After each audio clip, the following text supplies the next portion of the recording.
بسم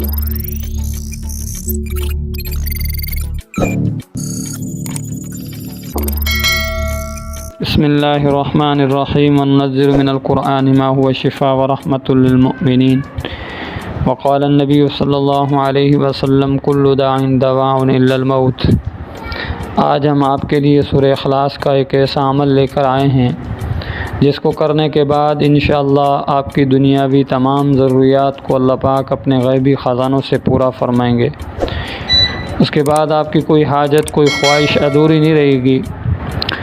سورہ اخلاص کے بارے میں ویسے بھی احادیث مبارکہ کے اندر آتا ہے کہ یہ ثلث القرآن کے برابر ہے، جیسا کہ ایک اور حدیث کے اندر وارد ہے کہ ایک صحابی ہر رکعت میں نماز کی سورہ اخلاص کو پڑھا کرتا تھا، تو دوسرے صحابی نے حضور علیہ الصلوۃ والسلام کے بارے میں اس صحابی کے شکایت کی کہ یا رسول اللہ، یہ ہر نماز کی ہر رکعت میں سورہ اخلاص کو پڑھتا ہے۔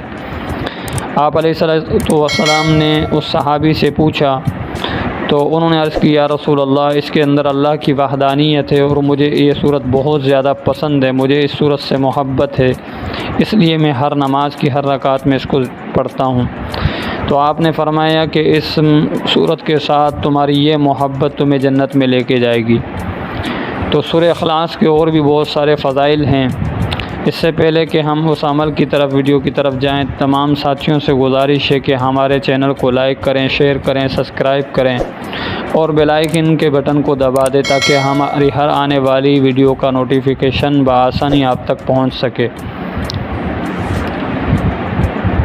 تو عمل یہ ہے کہ آپ نے کرنا یہ کہ 2 رکعت نماز صلاۃ الحاجات پڑھنی ہے۔ پہلی رکعت کے اندر آپ نے سورۃ الاخلاص 11 مرتبہ پڑھنی ہے اور دوسری رکعت کے اندر آپ نے سورہ اخلاص کو 10 مرتبہ پڑھنا ہے۔ 2 رکعت نماز صلاۃ الحاجات کی نیت کرنی ہے۔ پہلی رکعت میں سورہ اخلاص آپ نے 11 مرتبہ پڑھنی ہے اور دوسری رکعت میں آپ نے سورہ اخلاص 10 مرتبہ پڑھنی ہے،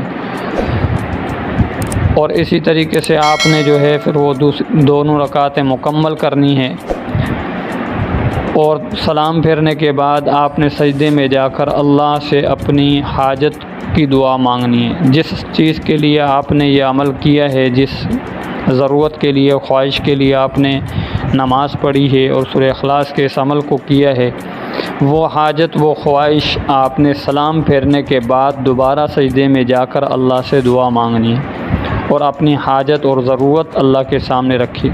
انشاءاللہ اللہ تعالی قرآن کریم کی برکت سے آپ کی اس حاجت کو، مراد کو، خواہش کو پورا فرمائیں گے۔